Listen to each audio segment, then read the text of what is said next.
जिनको घड़ा छूने पर हत्या हुई है, मंदिर प्रवेश पर हत्या हुई है, मूर्ति छूने पर हत्या हुई है। मैं पूछना चाहता हूं उनका धर्म क्या था? मैं पूछना चाहता हूं उनका धर्म और जाति क्या थी? अगर आप कहते हो कि आप बौद्ध बना रहे हो, आप हिंदुओं को अल्पमत में पहुंचा रहे हो, तो मैं पूछना चाहता हूं, आप अगर हमारे लोगों को हिंदू मानते हो तो उनकी मूंछ रखने पर हत्या क्यों करते हो? अगर आप हमारे लोगों को हिंदू मानते हो तो उनको घड़ा छूने पर उनकी हत्या क्यों करते हो? अगर आप हमारे लोगों को हिंदू मानते हो तो मंदिर प्रवेश पर मूर्ति छूने पर उनकी हत्या क्यों करते हो? अगर आप हमें हिंदू मानते हो तो हमारी बहन बेटियों की इज्जत लूट कर उनकी हत्या क्यों करते हो? और अगर आप हमें हिंदू मानते हो तो हम जब अपने भाई बहनों की लड़ाई को लड़ते हैं, उस न्याय की लड़ाई को लड़ते हैं, तो आप लोग जातिवादी बनकर उन अपराधियों के फेवर में महापंचायत करके क्यों खड़े हो जाते हो? मैं पूछना चाहता हूं, अगर आप हमें हिंदू मानते हो तो हमारी लड़ाई में, इस मानवता की लड़ाई में आप हमारे साथ मिलकर इस लड़ाई को क्यों नहीं लड़ते हो? ये नफरत कब तक चलेगी? ये नफरत केवल राजेंद्र गौतम को या हमारे समाज के लोगों को नहीं, ये नफरत पूरे भारत को जला के राख कर देगी। हम लोग भारत को बचाने आए हैं, हम लोग भारत को बचाने आए हैं। हम डॉक्टर बाबा साहब अम्बेडकर को मानने वाले हैं, हम डॉक्टर बाबा साहब अम्बेडकर के संविधान को मानते हैं। हम अमन चाहते हैं, हम शांति चाहते हैं, हम अपने लोगों को जाति की गुलामी से बाहर निकालकर अपने पूर्वजों की सांस्कृतिक विरासत में, बुद्ध के धम्म में वापस लाना चाहते हैं। तो इसमें आपको तकलीफ क्यों है? जिन पुरोहितों के इनकम के स्रोत बंद हो जाने वाले हैं, उसको हो जाने दो, लेकिन तुम क्यों परेशान हो? उनको परेशान होने दो ना। ये पैसा बचेगा जो वहां चढ़ावे में चढ़ता है। चंद लोग मोटे पेट वाले हो गए, वो लोग जो धमकी दे रहे हैं उनके वीडियो देखिए, कितने मोटे मोटे तगड़े लोग हैं। वो किसका खून पी के इतने मोटे हो गए? उनके पास पैसा कहां से आ रहा है? जो 50 लाख का गर्दन काटने का जो सुपारी दे रहे हैं, इस बात की अभी तक मैंने राष्ट्रपति जी को चिट्ठी लिखी, मैंने गृह मंत्री जी को चिट्ठी लिखी, मैंने एरिया के डीसीपी को, एसएचओ को चिट्ठी लिखी, मैंने उपराज्यपाल महोदय को चिट्ठी लिखी।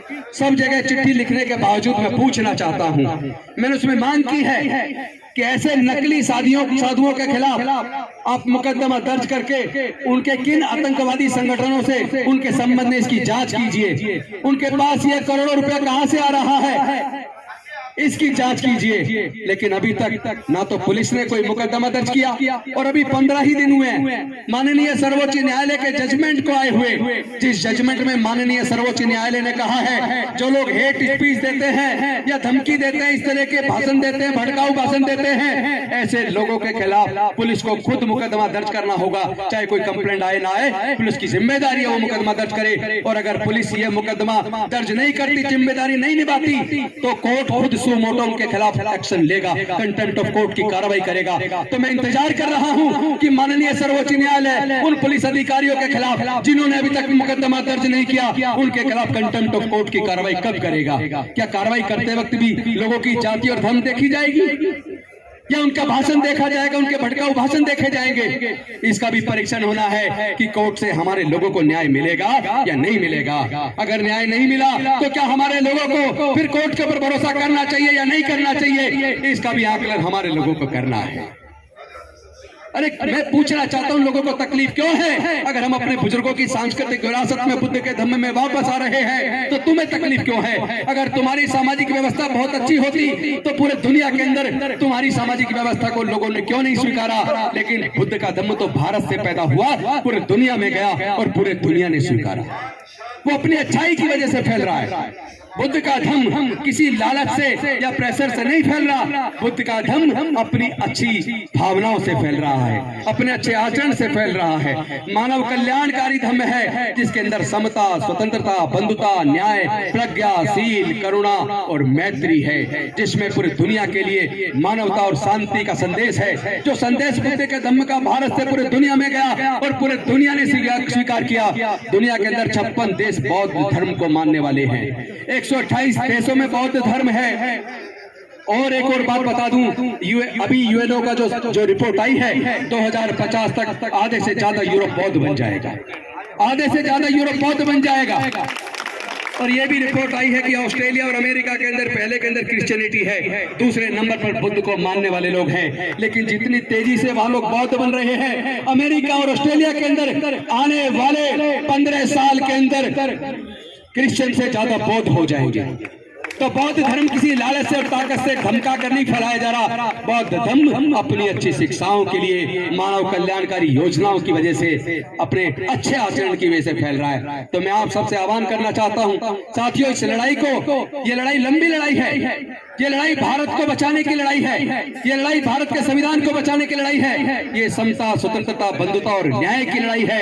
ये लड़ाई हमारे लोगों के रोज रोज जो जाति और धर्म की वजह से हत्याएं हो रही है, उस हत्याओं को रोकने की लड़ाई है। लड़ाई को क्या आप लोग लड़ने को लिए तैयार हैं? तैयार है तो एक बार दोनों हाथ उठा के समर्थन दीजिए। जय जय जय जय जय भीम, जय जय जय जय जय भीम, जय जय जय जय जय भीम। बौद्ध धर्म की क्या पहचान, बौद्ध धर्म की क्या पहचान, बौद्ध धर्म की क्या पहचान, बाबा साहेब की अंतिम इच्छा, बाबा साहेब की अंतिम इच्छा, बाबा साहेब की अंतिम इच्छा। साथियों, एक और सवाल आपके सामने छोड़ रहा हूं। देश के अंदर जितने सेक्रेटरीज हैं गवर्नमेंट ऑफ इंडिया में, जो देश की योजना बनाने का काम करते हैं, उसके अंदर दलित, पिछड़े, आदिवासी, अनुसूचित जाति, जनजाति, पिछड़े वर्ग के लोग उसके अंदर 2% भी क्यों नहीं है? और अगर 2% भी लोग अनुसूचित जाति, जनजाति, पिछड़ा वर्ग के लोग नहीं हैं, तो फिर वो जो सेक्रेटरीज गवर्नमेंट ऑफ इंडिया में पॉलिसी बनाते हैं, क्या वो आप लोगों के फेवर में कोई पॉलिसी बनाएंगे? अगर सर्वोच्च न्यायालय और उच्च न्यायालय के अंदर हमारे प्रतिनिधि अनुसूचित जाति, जनजाति और पिछड़े वर्ग के लोग अगर अनुसंख्या के अनुपात में, जनसंख्या के अनुपात में नहीं है, तो क्या हम वहां न्याय की उम्मीद कर पाएंगे? क्योंकि जो जजमेंट अभी आया है ईडब्ल्यूएस के ऊपर, आपने देख लिया होगा। संविधान तो कहता है 2000 socially and educationally backward classes they are entitled to get benefit of reservation. Article 15(4) of Indian Constitution says that those are socially and educationally backward classes, they are entitled to get benefit of reservation. But those are more represented. Those are not less represented, but more represented. Those are neither socially nor educationally backward. Then how they are entitled to get benefit of reservation? But even in spite of all these legal provisions, Honorable Supreme Court has given verdict in favor of this 10% EWS reservation. और उसके अंदर clear है, EWS reservation में SC, ST और OBC के लोग apply नहीं कर सकते। क्यों भाई? उनको क्यों नहीं कर सकते? क्या उनकी 8 लाख से ज्यादा इनकम है? यानी आपको समझना पड़ेगा, साजिश किसी एक गवर्नर पे नहीं है, भारत के चप्पे चप्पे पर अनुसूचित जाति, जनजाति और पिछड़े वर्ग के लोगों के खिलाफ साजिश रची जा रही है। हमारी गलती है कि हम सच को ना तो जानते हैं और ना मानते हैं। हम ये तो कहते हैं डॉक्टर बाबा साहब अम्बेडकर को मानते हैं, लेकिन डॉक्टर बाबा साहब अम्बेडकर की बात को नहीं मानते। अगर हम लोग बौद्ध बन गए होते तो आज भारत के अंदर 100 करोड़ से ज्यादा बौद्ध होते, आप बहुसंख्यक होते, योजना भी आप बनाते, देश के प्राकृतिक संसाधनों में हिस्सेदारी, भागीदारी भी आपकी होती। मैं पूछना चाहता हूँ, ये जो जल, जंगल, जमीन है या खेती की जमीन है या प्राकृतिक संसाधन है, क्या कोई अपनी माँ के पेट से लेकर पैदा हुआ है?